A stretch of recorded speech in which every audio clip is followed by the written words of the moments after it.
This is Maruti Suzuki's all-new Swift. Don't buy it. I'm bluffing. Or am I? Actually, the reason for caution is our very own expectations. The first gen Swift showed us that we could have something that was fun but comfortable, peppy but practical, good looking and kind of good for the family. And when we jump to the third generation Swift, we are expecting all of that and for the car to hit the bullseye. Can the Swift deliver on all of that?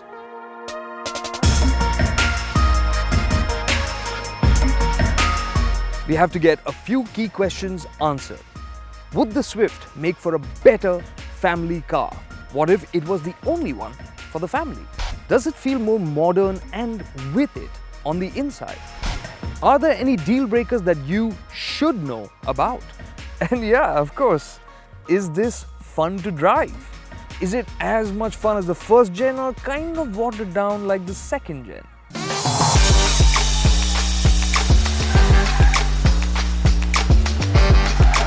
Well, the short answer is yes, it is properly fun. If you fell in love with the first gen Swift for its chuckable nature, you are going to love this. The Swift has really impressed us with how well it just turns into a corner, feels so pointy, and at the same time it feels very confident. Most hatchbacks when pushed this hard would understeer. This just keeps a nice clean line. Yes, the tire sizes might be the same as the outgoing Swift, but there is a new suspension which has a sporty setup. And this is then connected to the new Heartect platform, which makes the Swift wider than before and also gives it a longer wheelbase. But the overall length has been reduced by 10 millimeters, and overall that gives it a very strong footprint. Which is why when you're going through corners, running at high speeds or while braking hard, the Swift feels very composed. So if you were looking for a fun-to-drive hatch, the Swift would definitely tick the box. But there is one small issue.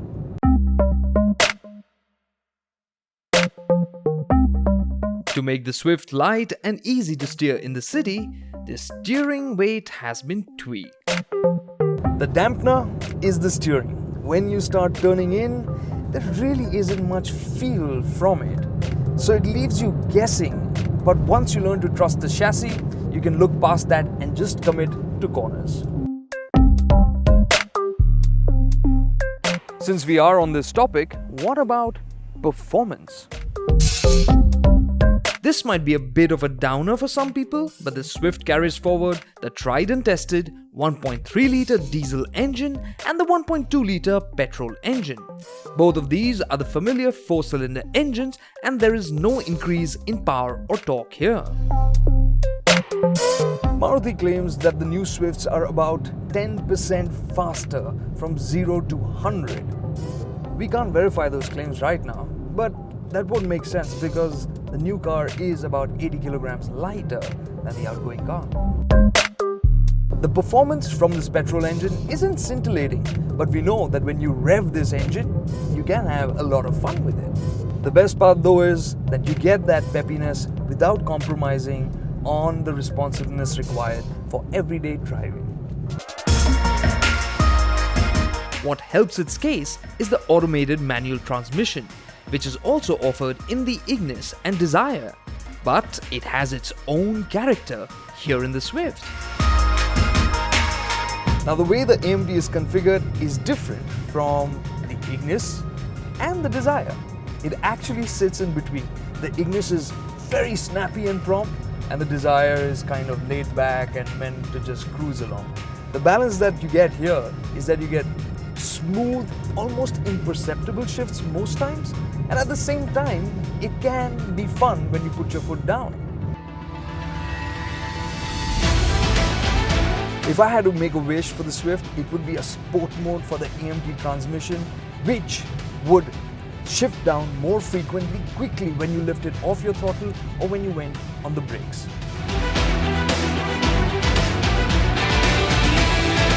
But then, if you really want to drive, even now you can just shift into manual mode and take control. It works just fine.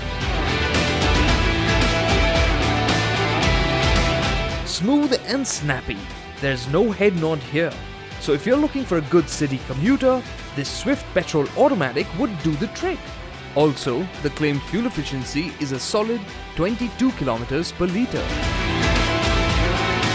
We also drove the DDIS 190 diesel, and while it is available with an automatic, we drove it with the manual gearbox.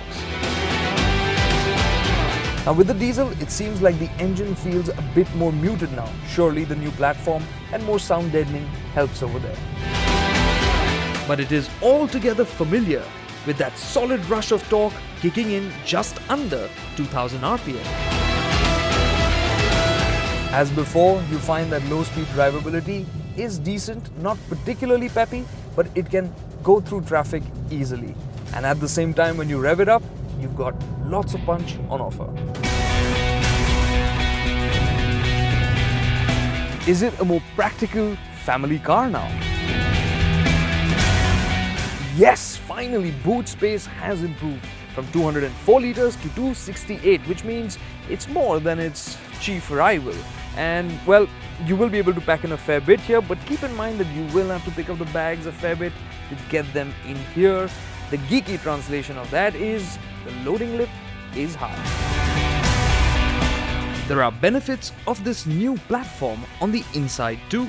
The longer wheelbase means you have more knee room here, so you can actually get a tall occupant to sit here in comfort.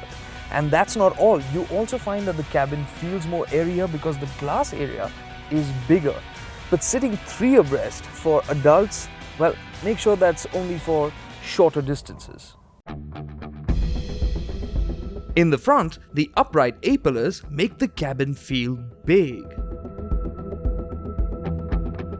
Well, Maruti says that there's more shoulder room on offer here, and it does feel more spacious. And that is also down to the fact that the dash top now is flatter, lower, so you also get a better view out from the cabin. We'll do some nitpicking now.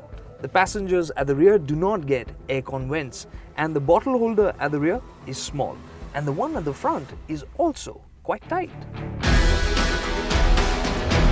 So while it isn't much better for knickknacks, but passengers and luggage will be happier aboard the new Swift. Does it feel more with it on the inside? If you like black, the new Swift will work for you. Well, it certainly feels snug and sporty on the inside. This flat bottom steering wheel is a nice touch, and even the center console is tilted 5 degrees towards the driver. The grey accent panels and the chrome rings look discreet and also make the cabin feel richer. In terms of materials, no soft touch plastics here, but the textures used, the materials feel solid, looks more premium because of that, and these aircon controls are really quite funky. The Z variants get a fully automatic air conditioner, an engine start-stop button, steering wheel mounted controls for audio and telephony, and reverse parking sensors. But it's only the top-end Z Plus variant that gets all the goodies, like a reversing camera and touchscreen infotainment system with Apple CarPlay and Android Auto connectivity. And no, we aren't forgetting about safety. Dual airbags and ABS are standard across the range, as are ISOFIX seat mounts. Also, Maruti confirms that the Swift will be compliant with the crash test norms that will come into force from 2019. Yes, the Swift is lighter than before, but please understand that weight in isolation doesn't tell you how safe a car is. And just to give you an example, the Indian Swift is actually heavier than the European spec car. Does that mean this is safer? Are there any deal breakers that you should know about? Well, the one thing is the suspension is set up a bit on the firmer side. And on most occasions, it just feels like a Euro car. Going over broken tarmac or over bumpy surfaces, you'll find that it just feels a bit firm but well controlled. But every now and then when you hit that sharp bump, it does thunk through. Our other grouse is about the variants on offer. The Swift, it's available in 4 variants, the usual L, V, Z and now Z Plus variant. Along with this, you get the AMT transmission on 2 variants, which is the V and the Z. So once again, if you are plumbing for the top spec version with the LED headlamps, LED DRLs, the reversing camera, you can't have an AMT.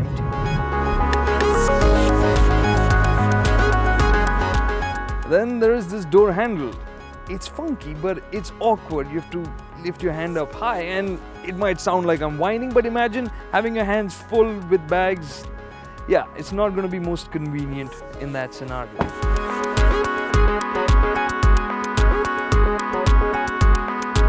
Oh yeah, we didn't talk about its looks. Well, the design is a bit of a mishmash. From different angles, the Swift reminded us of different cars. If you thought of something, let us know in the comments below. And overall, it isn't wow, but it isn't off-putting either. The Z Plus gets projector headlamps and LED DRLs, while the LED tail lamps are available across the range. Also, we felt that the machine-cut alloys on the Z Plus variant looked a bit tacky, while the alloys on the Z variant looked better.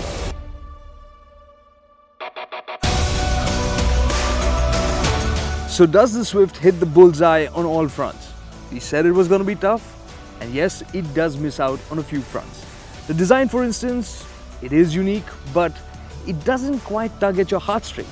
And when you get inside, yes, it feels more upmarket, it has the features that you'd want, but still the wow factor is a bit muted here. And then there's the ride quality. If you're looking for a pure commuter in the city, this is going to be a bit firm for you. And that's where the Swift's character comes in. Maruti has really given it a character. This feels young at heart, like a Swift should. And that's because of the way it steers. It's pointy and lots of fun. Sure, if you wanted a lot more space for your entire family, for that you'd have to stretch for the Baleno, but this is definitely better for the occupants and the luggage as well. And on top of it, the engines, you could say that these are all too familiar and might seem a bit boring, but they strike that beautiful balance between being fun and sensible. So, the new Swift from Maruti Suzuki definitely strikes that very sweet balance that you're looking for from a Swift. We don't have the prices right now, but when launched, expect this new Swift to come at a bit of a premium over the existing model. And still, it's a car that holds the Swift DNA in fine hands.